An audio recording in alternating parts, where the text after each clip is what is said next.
industry-leading genetics, extensive local breeding and testing, top-performing products, developed specifically for your field. Visit pioneer.com/what's next to learn more.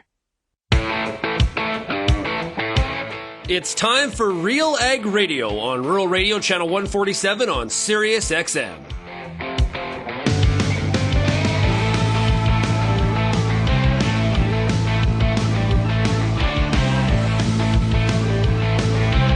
RealAg Radio and RealAgriculture.com is your home for insight and analysis of the issues that are impacting your farm business. Let's get real and get connected with RealAg Radio.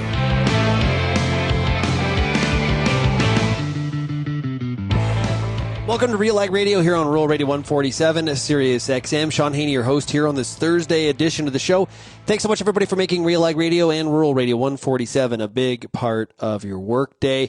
Today, it is Thursday, of course. That means the Farmer Rapid Fire brought to you by Pioneer Seeds Canada.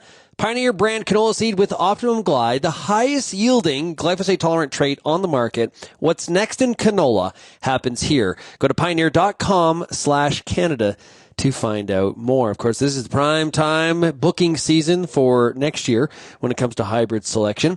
We're progressing. Most of the harvest in Western Canada is wrapped up.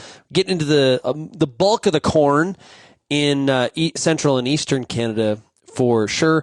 But whether you're growing corn, canola, or soybeans, make sure you're thinking about Pioneer Seed for your brand for the upcoming season, and they are the exclusive sponsor of the Farmer Rapid Fire. Okay, today on the show, we got a great lineup of participants in the program here. They've all been on before. You heard their names. It's Jeff Harrison out of Quinte, West Ontario. We got Jesse Meyer out of the Peace River region of Alberta, northern Alberta. We've got Tamara Carter from from Saskatchewan, and Scott Perkin from Elgin, Manitoba. Our Pioneer Seeds agronomist this week is going to be Chris Olbach, who is out of Ontario. Now, if you have any feedback on today's show, we'd love to hear from you. Send me an email, shaney@realagriculture.com. You can also find Real Agriculture across all the different social media platforms, or you can call the RealAg feedback line. Now, that number is 855-776-6147. And we take the Farmer Rapid Fire, brought to you by Pioneer Seeds Canada, to Quinte, West Ontario. We're talking to Jeff Harrison. Jeff, how are we doing? Doing well, Shaun. How are you? I'm doing rather well myself. Have you got into that corn yet? Not quite yet. We're just getting some other jobs done on the farm. We finished our weed and got the soybeans all done, and we're just trying to get some cover crops sprayed off and burned down done, and a little bit of tillage while it's dry, and then we'll get out the corn, maybe tomorrow or Friday. Seen some beautiful weather for this kind of fall work and harvest. Yeah, it's been a very good stretch of good weather for all the farmers in Ontario, and I think overall harvest has got done in a good, timely fashion as far as soybeans go. Yeah, how were your soybean yields? Soybean yields were good. I made a few changes on the farm this year. We rolled some beans later. When we were planting, you remember we had that wet spring and some challenges, and it was cold, and we wanted to make sure the beans got up out of the ground, and so we delayed rolling the ground. Of course, in my part of the province, we have stones to contend with, so it's important to keep those stones back where they came from. And yeah, we rolled a few bean fields a little bit late, and a couple fields. We learned some lessons. We learned some lessons every year. You learn something. And lost a bit of yield on some mistakes on our own part. But overall, I think I'm going to be 57, 58 bushel average, which wow, pretty good for my farm. That's really good. I've not heard too shabby. Some neighboring, I've heard some neighboring farmers even well into the 60s. So I think areas of the province that didn't really suffer too bad with that delayed start are enjoying some good soybean yields. Is that delayed start the difference? Like, what's the difference between your farm and the farm that's in the 60s? Well, no, I guess what I mean is the areas west of London, through to Lake Huron, they had some real extreme wet weather, and those areas, it's just important to remember they're not having the best. Some yields are good, some yields are poor, just because of the challenges they experienced. You know what? The weather that we've had, though, Shaun, it's important to remember that these timely rains, the the weather patterns don't always hit every farm the same. Weather is different from one concession to the other. And so I would, on top of the difference with soil texture, just really weather patterns would be the difference. Yeah. On the corn, have you seen tar spot in your area? Yes. Some agronomists have been very active in identifying tar spot and just making sure growers know whether it was on their farm or not on their farm, just to help with education and being ready to battle that disease as it probably progresses and gets worse and impacts yield like it has in other areas, especially in Western Ontario. But we found it in a lot like low level, late season, but it was there. Yes. Yeah. How much do you think it's going to back off your yield? I don't think it will affect our yield at all. Yeah. And we're lucky because it's pretty low levels and late season, so it didn't really. But it's just important to learn that its presence is there and be ready for when we may. Not everyone sprays fungicide on top of their corn in my area. There is certainly a lot of interest in it, and a lot of people do, but not everyone. And we may, as tar spot progresses, we may have to make that more of just a routine item as opposed to a decision. So based on the weather, we got a lot of dry corn out there. So I guess on the positive, the dryers, we can save some of those costs, which, that's right. We're hearing a little bit less on things like Bill C-234, which is exemption of the carbon tax right now because not a lot of dryers are firing up. What are some of the challenges working with such dry corn? Well, it's pretty important to be diligent about checking standability, making sure you get good stocks, identifying if disease has been in there or insects have been in there, and it's going to just bring that stock integrity into question, especially as, the big crops take time to harvest. Regardless of whether it's 20%, there's still a big crop. There's a lot of corn to truck and a lot of grain to move, and going to take some time. Who knows? We're enjoying beautiful weather right now, but as you know, that can change. Next week it could snow. You just never trust the weather. And so prioritizing certain fields for harvest it's important for me right now to make sure we get the ones that need to come off first. And that would be the most important thing for me right now. And corn is pretty dry. I've tested some cobs, and a lot of mine I think is around that 20% right now, which should fly through the dryer and just makes it so much nicer. I do have my own modest elevator system here on the farm that I handle majority of my own grain and my own corn, and it makes for a lot less drying bills and certainly a lot less work. Yeah. How's the machinery kind of run here through the season? You had good luck? Well, we were just doing some chisel plowing, disc gripping, I guess, whatever term you want to call it. My son, we just lost the wheel bearing on the one. Of course, it's a great big heavy beast of a machine, so nothing is easy. But thank goodness the local dealer had some parts in stock, so that was one less headache. But yeah, Shaun, you know what? Lots of my stuff is far from new, so maintenance and repairs is just a part of the daily battle. And but it's been good. It's never so bad it couldn't be worse. So it should be thankful. We've gotten a lot done. Yeah. Well, it can be such a problem, right? If you got a bunch of equipment setbacks, it can really create a frustrating season. So it's one of the variables we have to deal with when we're farming, for sure. Yeah, absolutely. And parts are expensive. Seldom are parts in stock. And that just adds to the complexity and stress of getting things fixed. Of course, nothing breaks in the shed, right? It only breaks when you need it. Yeah. And have you put much thought to 25 planning yet, Jeff, at all? No, I haven't. I'm going to have a good chunk of 24's crop to sell into 25. I don't like the prices, I can tell you that. For what isn't marketed, I certainly am not happy about that. But no, Shaun, I haven't put a lot of thought into 25. I know commodity prices are going to make some and input costs are going to make some tough decisions on our farms. Rotation, we put a good amount of winter wheat in, as much as we ever do on my own personal farm. And I think Ontario is certainly got a good percentage of winter wheat in the ground.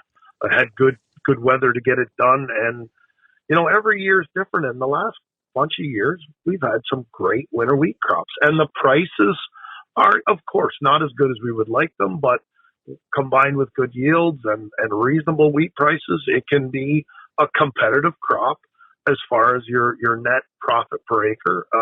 That hasn't always been the case in my life growing winter wheat in Ontario. I know it was a third or fourth choice for a lot of my life, but winter wheat nowadays is a contender. And I think there's a lot of winter wheat planted this year. Well, I think, this is interesting because earlier in the growing season here, there was speculation that we would have a real cut to the wheat acre because of how late the soybean crop was put in.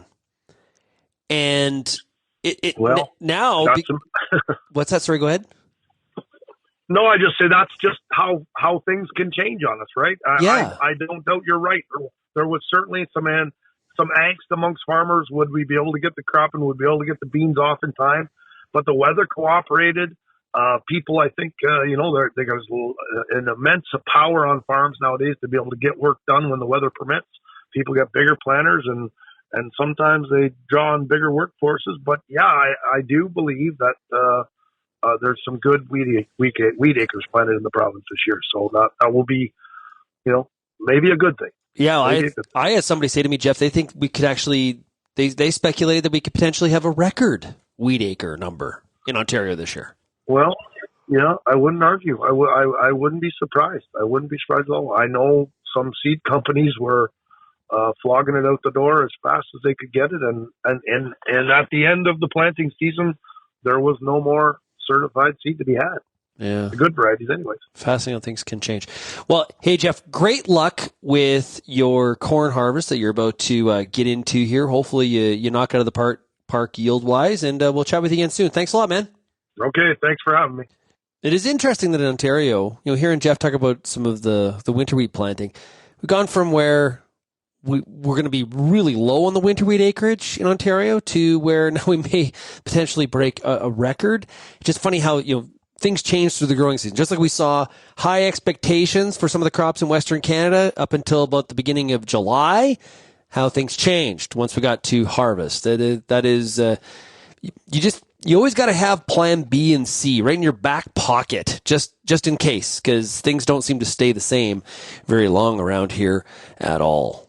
I should mention that if you have any interest in joining our roster of farmers that appear here on the Farmer Rapid Fire, we're always looking for some new voices, new perspectives, and new farmers from across the country. So if you are interested, it doesn't take up much time. As you can hear, it's like an 8 to 10 minute conversation. Lots of these farmers, like listen to Jeff. He just had a great time. It was very easy. It was lots of fun. Some good laughs once in a while as well. We'd love to have you join us. All you have to do is send me an email, shaney@realagriculture.com.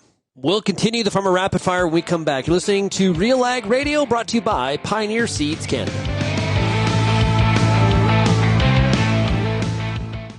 Get ready for tillage season with the high-speed disc from Brandt. Cut and size residue, create ideal seed beds, and level ruts faster than any other tillage machine. It's a better field finish and fewer passes, so you can stay on schedule, no matter what fall throws at you. And right now, you can get yours with a $12,000 rebate. There's never been a better time to bring your operation up to speed. Visit Brandt.ca for details. Welcome back to Real Ag Radio. I am Lindsay Smith. Joining me now is Amy Crozier. She's the Senior Ag Specialties Rep for Nutrient, thinking about removal, but also thinking about nutrient uptake. So what our crop is going to need. How do we put those two things together when we're thinking about our purchasing decisions for the next year? So it's very important to soil test. Know your geography. Are we short on water? Is our yield potential 30? Is our yield potential 50? Understanding what we're going for and aiming for, what's in our soil. If we have diseases, issues? Did we have low proteins? Did we not meet our expectations? Is there nothing left in the tank when we're finishing off our crop? Did we have maturity issues? So all these different things put together can help influence those decisions. Maybe we want to change our strategy to have some season-long feeding products, depending on what our soil test tells us and what our crop is telling us when we're taking it off. Where can farmers and their advisors go for more information? You can go to our website, it's smartnitrogen.com.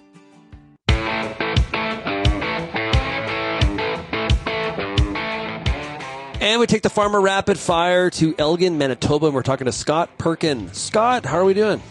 Doing very well, Shaun. How are you? Hey, pretty good. What's harvest looking like? Progress? Progress is done. We've had a really good fall here. Mother Nature's been kind to us. Even the corn is off and in the bin and dry and everything else. So wow, it's been a good fall. Yep. That's got to be a great feeling. It's an amazing feeling. Yep. If she could give us a couple more weeks, then everything would be done before the snow flies. You got a bunch of fall work to do? No, not really. Fields have been harrowed. We don't do a lot. Some bales to pick, some straw bales to pick, and just getting cows closer to home and getting equipment away for the winter. I got a feeling that you're the guy that puts stuff away pristine. Is that do I read that correctly? That's the goal. That's always the goal. I mean, we bring things through our shop in the winter too, as well, but we try and put it away in decent condition for sure. Yeah. Do you have storage for the equipment, or do you park it outside? We have storage for a fair bit of it, but unfortunately, some things have to stay outside. Grain cart, headers, those kinds of things. Some stuff has to stay out. Yeah. Yeah. So when you look at the yields, how are we feeling about it? I would generally say in southwest Manitoba, cereals were a really, really good crop. And that would include oats, barley, and wheat. And even with good yield, protein wasn't diminished, so that was good. Canola was a mixed bag. I think even within farms, including our own farm, we had everything from okay yields to really good yields.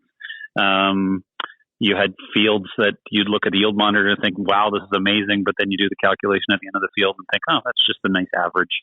There was lots of moisture here in the early part of the spring that really hampered canola growth and had some drowned out spots. And that's probably pretty general in southwest Manitoba. There certainly are some producers that are pretty unhappy with the canola yields this year and trying to figure out rotation and things like that. And then soybeans is the other major crop for our area, and they were really good, really, really good for the year, significantly better than last year. They took advantage of that July, early August moisture and really gave us some yield and some bigger seed size, which helped the yield. So the three main crops here were really good. Some guys that had peas were really happy, I think, and corn was a really nice crop this year too. So not a lot to complain about from a yield perspective. Yeah. Manitoba seems to be a little bit different than Saskatchewan, Alberta in that sense.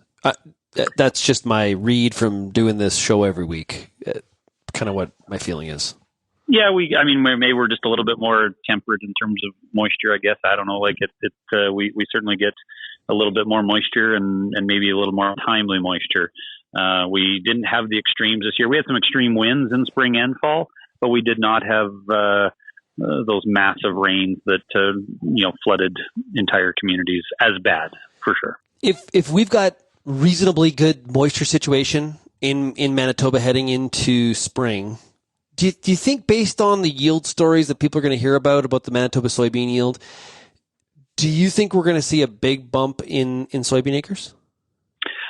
I wouldn't say a big bump. I think we will see a bump for sure. If that's 10 to 20% acreage increase is probably pretty accurate. The other thing that's driving soybean acreage going up is that anybody who had a really tight canola rotation really suffered in yield. If it was a 2-year rotation on canola, we saw some pretty dramatic yield losses. And if they could extend that out to 3 or 4 year rotation using soybeans or something else, peas too, if they could expand the rotation to more than wheat and canola, then there was a significant yield increase. And so that might also drive the soybean acres up a little bit as well. And it was a really nice soybean harvest season too. Now, I was looking at your Twitter feed. or X, and you got a nice Pete there for sale. That's a pretty swanky looking 1994 Peterbilt 379 short hood with the Detroit 60 series. Wow. Are we on national radio trying to sell my equipment? This is awesome. That's a pretty sweet truck though. How long you had that? That one I've only had for a few years. It was a one owner truck out of Winnipeg. So I thought I should jump on that when it was possible. But I had 3 Peterbilts and they were all very different from each other. And they looked similar, but they were all very different under the hood. And I was getting kind of frustrated with that. So I actually sold all 3 of them. Well, I've sold 2 out of the 3 so far. So are you a Peterbilt guy? Do you prefer Peterbilts? Sure. I don't know. I like the style and everything. I mean, I really like the old school motors that we had in a couple of them. But I'm looking for consistency. As I get older, I want things to be simpler. So I was looking for consistency and looking for 3 trucks that were identical. Yeah. I like the stacks on some of them. Yeah. I like that. Yeah. You got to look good going down. The DOT bother you less when the truck looks good. Is that the case? Yeah. Maybe. Yeah. Maybe. But you don't want to look too good because then the DOT's like, oh, you know what? Show off. I gotcha. Yeah. Yeah, that's right. That's right. Yeah. Do you do all your own trucking? We try to do I shouldn't say we try to do. We do most of it based on schedules and cleaning yards out of snow and things like that. We do most of it ourselves. But sometimes and we've got a couple fall contracts here where it actually made more sense to have it fob farm or picked up on farm between the cost of trucking ourselves and the price that the contract was. It just made sense. It's like, really, you're going to pick it up for that price? Sure, then you can go ahead and pick it up. But there's always challenges to fob farm grain pickup because the schedules are oddball. They usually want to stop at a feed mill at 5 p.m. because that's when they're going to be in the area, and then they want to come and pick up grain at 10 or 11 o'clock p.m. and things like that. So, it's got to be worthwhile to do a fob farm pickup. Do you pre-book your fuel? Like, do you pre-buy?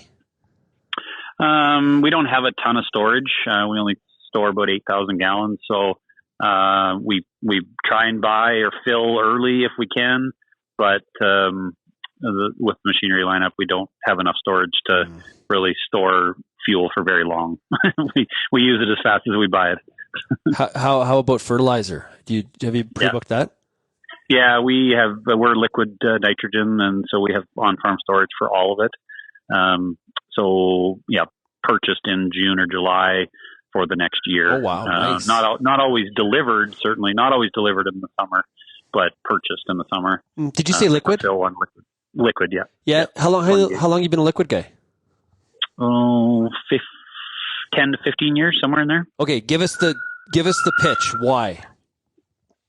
Summer fill probably would be the number one reason. The fact that we can have the product sitting on our farm. Like I said, it's not always there super early, but at least it's committed to, and companies like Coke or Yara can get us the product sometime long before the season hits, the spring season hits. So I guess if January came along and they haven't delivered any, then I can at least start raising a few red flags and maybe screaming on the phone, wondering where my deliveries are. We've never had that. We've got a great supplier. We've never had to worry about it that late. And really, that's still 5 months early. But just the fact that we can have it here and not have to rely on a blender or on trucking and things like that in season is really nice. Yep. It's very safe. We made the decision when our kids were really young. We were anhydrous. It was a year when hydrous was really tight. Liquid was about the same price and available. We needed to put some infrastructure in, obviously, to have liquid, and we were going to have to do some application equipment stuff too. But we just decided, you know what, let's go ahead and make the switch. And it was good with small kids around. It was nice to not have to worry about anhydrous at that point. And agronomically, it's been a good fit? A very good fit. I don't know if we ever had any issues with anhydrous, but we certainly don't have any concerns with our seeding equipment in terms of gassing off or causing seed burn or anything like that. So agronomically, the product has been really, really good. So I would certainly promote it to anybody who was trying to decide what to do. We love our liquid. It's a lot of handling because of the low percentage analysis. It's a lot of handling in the spring, but it's just all part of logistics. Great stuff. Well, hey, listen, everybody, if you are in the market for a 94 Pete, you just got to go to Perkin and cattle.com and talk to Scott. You got it. Absolutely. Hey, yep. Scott, thanks for joining us here this week. All right. Thanks very much, Shaun. Have a great week. Hey, we'll be right back on RealAg Radio, brought to you by Pioneer Seeds Canada.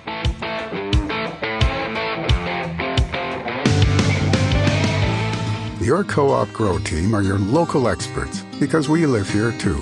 Our agronomic specialists stay up to date with the latest research and technology to help support your entire farm operation. Talk to our team for advice tailored to your farm's needs. We have recommendations to help you optimize your crop yield and quality while enhancing the health of your land. Co-op. We're all growing together. Here for your farm. Here for your family. Learn more at coop.crs/farm. Infuse some energy into your next corporate event, customer meeting, or conference with RealAg Radio, Canada's national agriculture radio show. Create a unique experience at your next event with host Shaun Haney, broadcasting RealAg Radio live on Sirius XM, featuring exciting guests, captivating interviews, and the latest news from the agriculture community. Contact advertising at realagriculture.com or call 587-787-1795 to book your on location with RealAg Radio today. There's a reason we call it the Corn School. Videos on everything from planter setup to weed control, field trial results, and the latest yield strategies. The Corn School on RealAgriculture.com has the information and advice you need to help you succeed. Brought to you by Pride Seeds and BASF. Corn School episodes are available at cornschool.com, from realagriculture.com, or as a podcast in your favorite podcast app. Check out the latest Corn School episode today.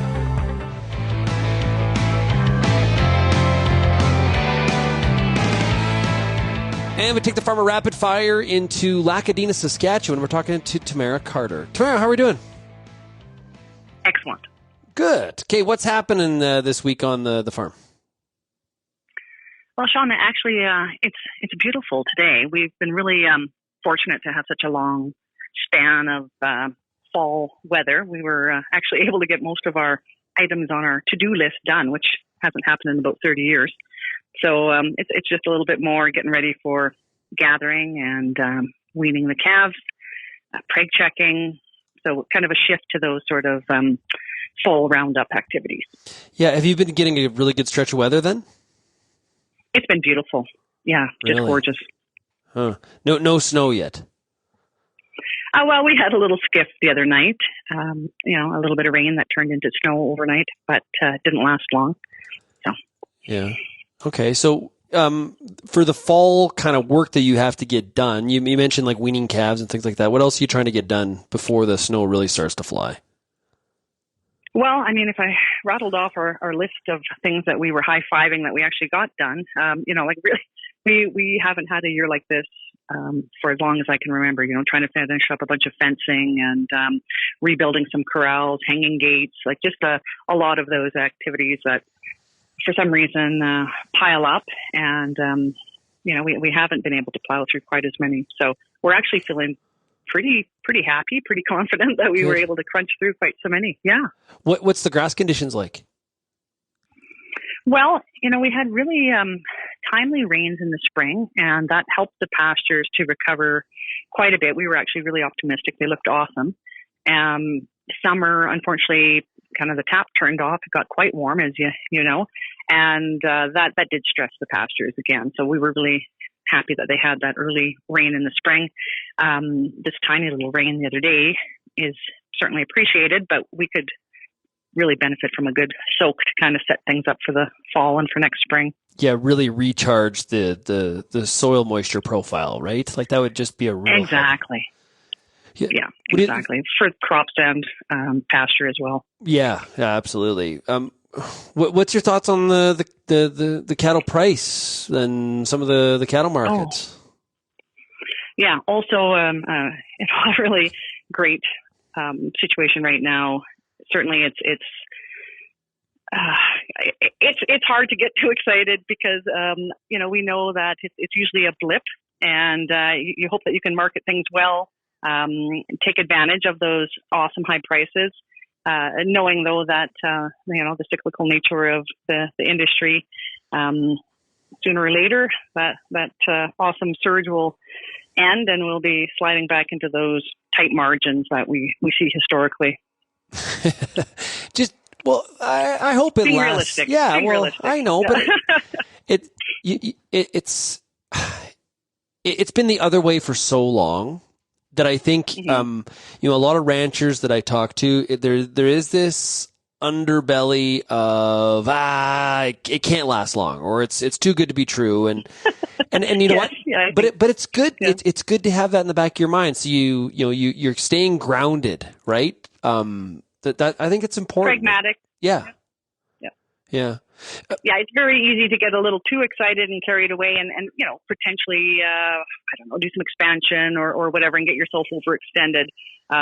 That's tempting sometimes to do. But the realities of being in the business this long, we've seen that it's often a short blip. It's much appreciated. It helps to kind of replenish some of the financial situation, but it's never very long lasting, unfortunately. Yeah. What have you been doing with your herd size?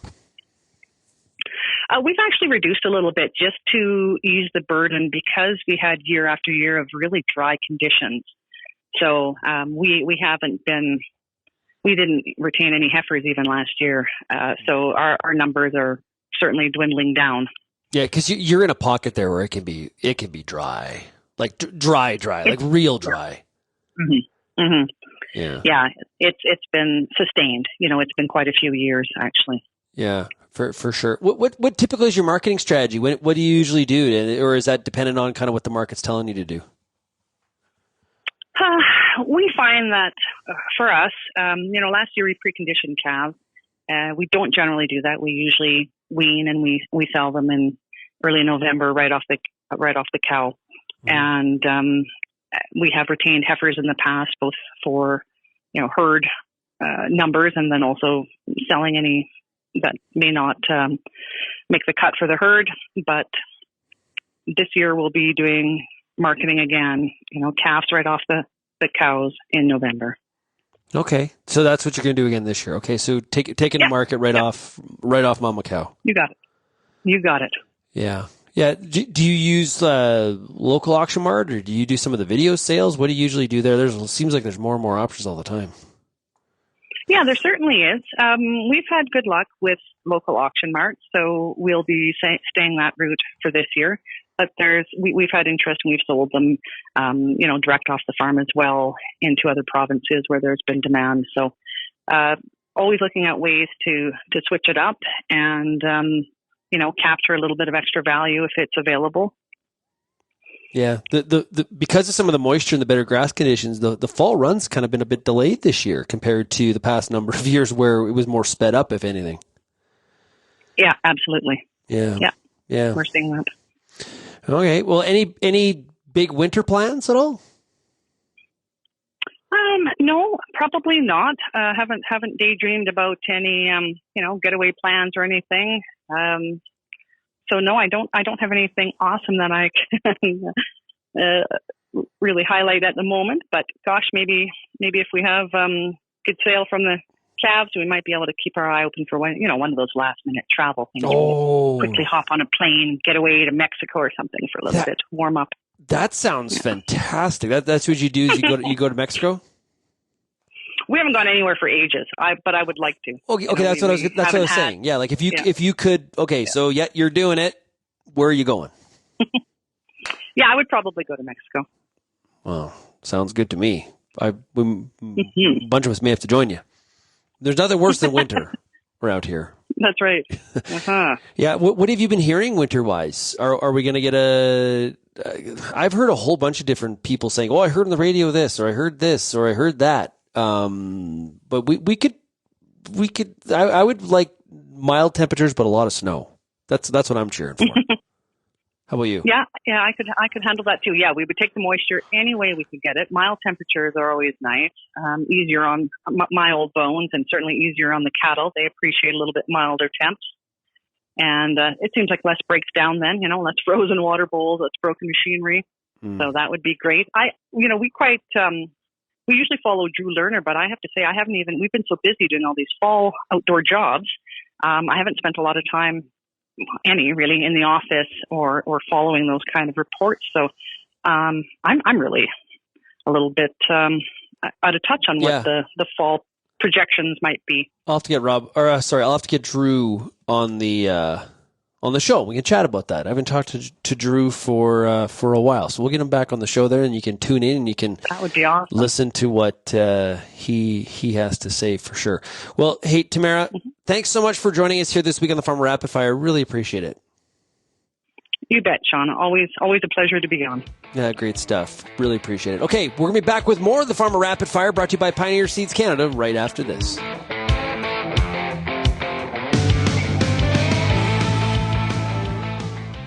If you only listen to RealAg Radio, you only get half the picture. For greater insight into the issues that affect farming, tune in to RealAgriculture.com. Crops, livestock, machinery, farm management, and the markets, even food and travel. Real Agriculture Online digs deeper into the topics that affect the way you work and live. So get connected today. Read, watch, and listen to the people who know at RealAgriculture.com. What were the issues in your fields this year? Did you do a soil sample? What is your soil sample telling you about some of the nutrient issues that you might be having going into next year? What herbicides did you use? What residues you might be concerned about? What weed issues did you have? What crop residues did you have? How well do you know your fields? Get the answers to all the questions you have about your pulse crop at the Pulse School on RealAgriculture.com.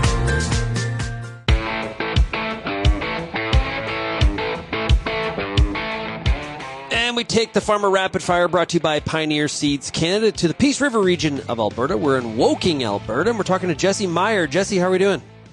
Hey, Shaun, I'm doing good. Thank you. Okay, harvest wrapped up there? Yeah, we've been done here close to a month already, actually. Whoa. So we had a really early finish. Yeah. Wow. Okay, what have you been doing with all that free time? Oh, good question. No, we did finish early. Just doing, bringing the equipment away, cleaning them up, and doing some field work. We've been building a house on my family, so nice. That's been taking quite a bit of time here for me. Are you whoa! Are you building it yourself? No, I got a contractor, but okay. Well, that was my next question. Are you contracting it, or did you hire a contractor? No, we hired a contractor. Oh, yeah. Smart move. You know what? Everybody that contracts a house themselves always says the same thing. I'm never doing that again. Yeah, I couldn't imagine. I don't have any of the connections or know how to build a house. So I think we'd still just have stakes in the ground if it was just me. But there still actually seems to be quite a bit of work that I have to do. There's a lot of dirt work and mainly dirt work, and that's kind of been my job. And I had to haul in about 140 loads of soil. 140? Yeah, we had to build a dugout, and so that took a long time actually. So that's been my project actually. Yeah. But I'm all done that, and the pressure's on with the snow coming. So, but now we've got that all wrapped up.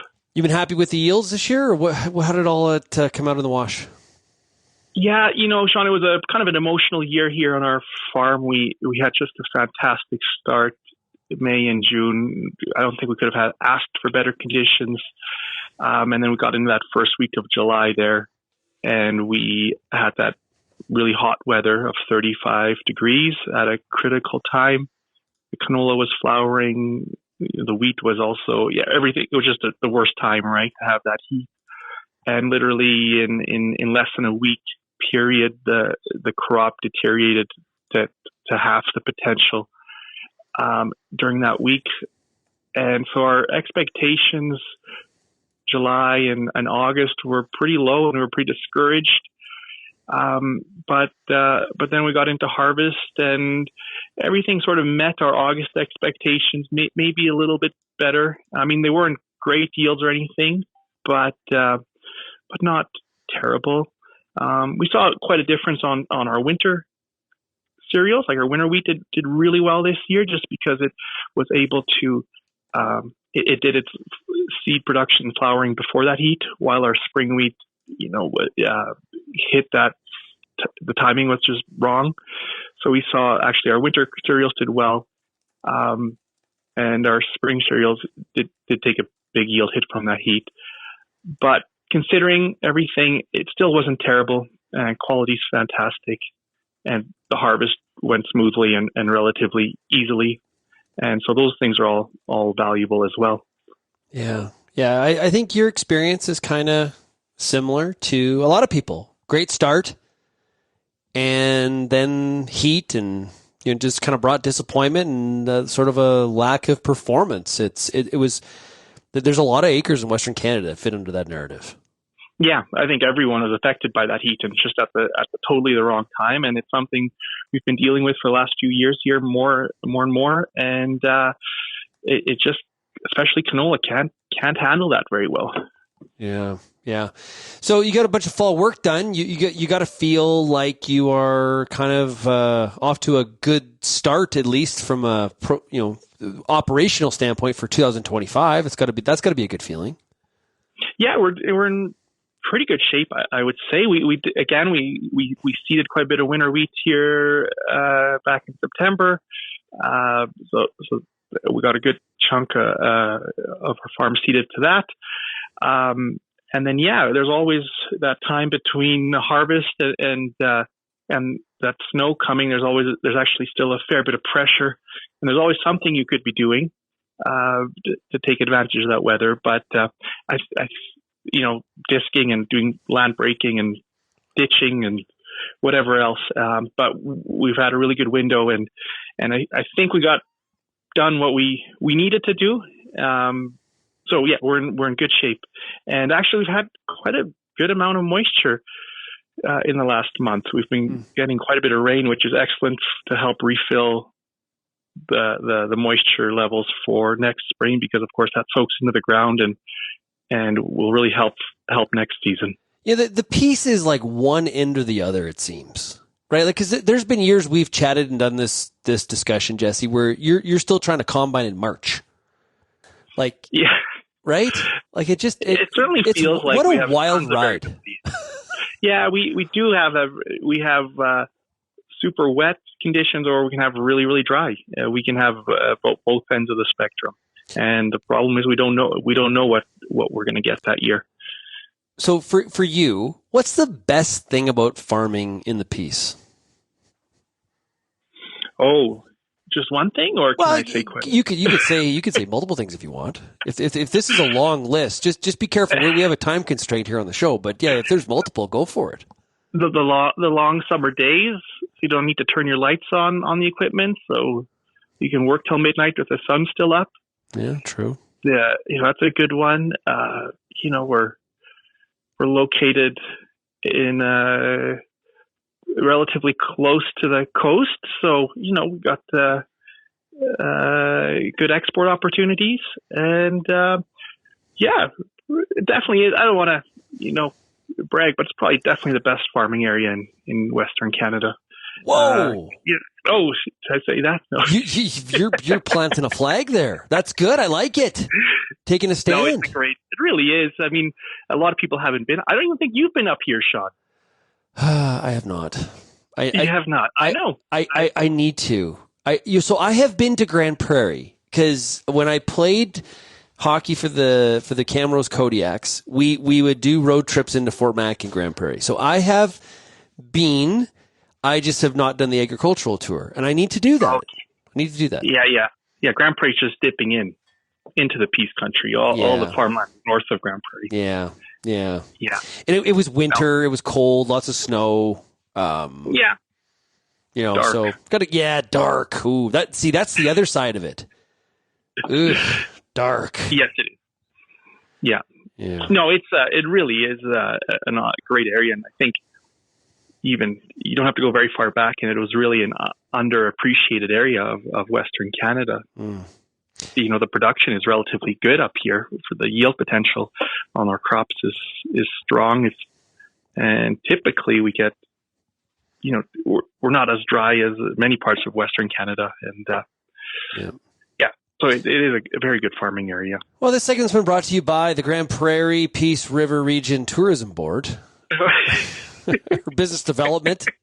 There's that. Maybe I should stop. I'm sounding a little proud, aren't I? Well, you do a good job. Do you see yourself making any big changes for 2025? Not significantly. We're looking maybe at some upgrades on equipment now that we're seeing a little bit of a correction in the equipment market. We haven't bought a whole lot in the last few years. So certainly keeping our eyes open on maybe some new equipment opportunities moving ahead. But I guess we're just going to see what happens over the winter months here on that. But nothing that we really, really need to upgrade, but some of the things that we certainly would like to in the next near term future. Yeah. Equipment sales definitely have been down, so you got to think that prices are going to reflect some of that decrease in demand, especially in the used market. You would think, but we'll have to watch that over the winter months. I think there's a bunch of farmers it's a buyer's market is what we would call this at this point, I think, on new. Yeah, I think so. I think we're seeing that already at some auction prices coming out. You're starting to see the prices coming back down from the extremes that they were a year or two ago.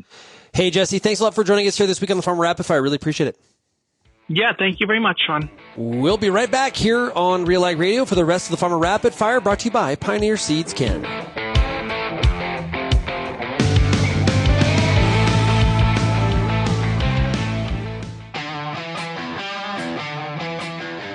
Advanced canola trait technology is here. And it's soon to be the talk of the town. Optimum Glide delivers excellent yield potential and agronomic trait performance. Improved crop safety. Enhanced weed control. And a wider window of application. You're going to want to see this. Learn more at OptimumGlide.ca. Peter Johnson at WheatPete, RealAgriculture.com. I'm the host of The Word, and I love doing The Word. I love the questions. I love the challenges. I love having to apply agronomics to all over the globe and areas outside of my normal jurisdiction. Also, I love the feedback the most, where growers challenge me, tell me about their plot results, help me to learn. The Word, absolutely the best part of my day.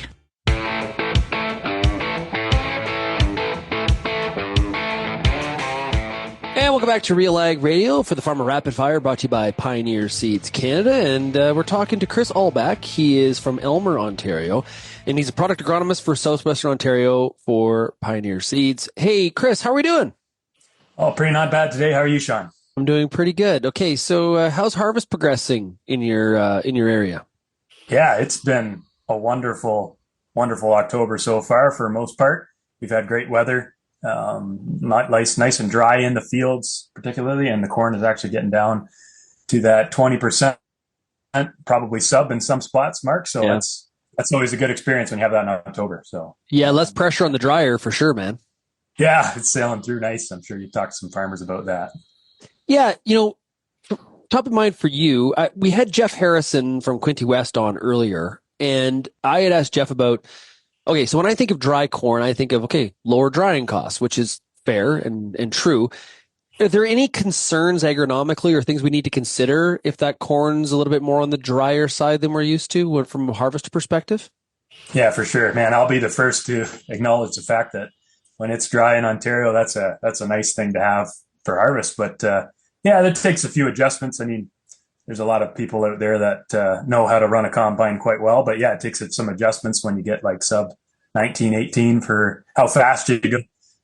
Depending on the header size, right? You might want to, if you can, slow down a little bit just to minimize butt shelling and that kind of thing off the ear when the corn's that dry. But usually we don't have those problems in Ontario, but it's certainly something you got to be thinking about. Yeah, and then just kind of want to watch how dry that corn gets, right? Still nice to hit it around 19, 20%, I think, and dry the rest in the dryer systems that are out there. We've definitely had the weather conditions to get some wheat in. Yes, that's come along nicely too. A lot of the wheat I drive around and see in the countryside is starting out great. It's a good time to get some fall burn downs on as well. I've been reminding farmers of that, and I know my fellow agronomists have as well, because weeds like to grow this time of year too. But it's awesome if you can get out and put down a fall burn down, especially like wild carrot, some of the things that exist there. It's a great time for that as well. So, well, and dandelions, right? Wisely, but if you got dandelion issues, taking care of them in the fall is key. Yeah. A lot of chemistries locate nicely in the roots and get those tough to control weeds this time of year. Yeah. Pretty, soybean yields. Definitely heard some pretty good numbers out of different farmers. Eastern Ontario, really good. But even in the Southwest, some good yields on soybeans. Now, there is some stuff that's a little bit more disappointing, but for the most part, I've been hearing good stories. Yeah, I'd say it's the same as well. Like there's certainly a lot of yields that are pushing the boundaries of where we've been, right? And that's a good mark of progress. I would say where they've been a little off is just it's not always what you'd expect. Our usual culprits like white mold and those kinds of things. We've have had some look at brown stem rot and BSR, was what we call that in the industry. Diaportha is another one that has been kind of interesting to explain to farmers this year. But I think that those are having their effect where they've been. But for the most part, I've heard really good soybean yields in Ontario. Yeah. As a whole. Yeah. Manitoba is another one. You probably can talk to some of your colleagues in Manitoba. Strong soybean yields in Manitoba, which is good. We heard that as well here earlier from Scott Perkin, who farms in Elgin. So it's a year of a whole bunch of mixed results. One of the big diseases that is getting a lot of attention in Ontario is tar spot. You in your travels, you have to have seen a lot of it. Yes. Yeah. My immediate area. So I live just north of Elmer. If you go down by the North Shore of Lake Erie, we've been dealing with it for a couple of years now. But as a product agronomist, it's kind of a new role for me. I've been traveling up to areas where they haven't had tar spot before, but they're definitely experiencing it now. We've had some calls on that and working with teams to make sure everyone understands what that all entails. But yeah, certainly a disease to contend with now in Ontario.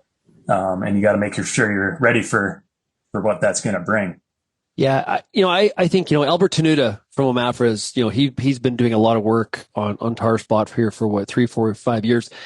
I think, is 4 or 5 years from now, how much more we'll know about what to do, what not to do from a management standpoint. This is one where I think we're kind of learning on the go a little bit.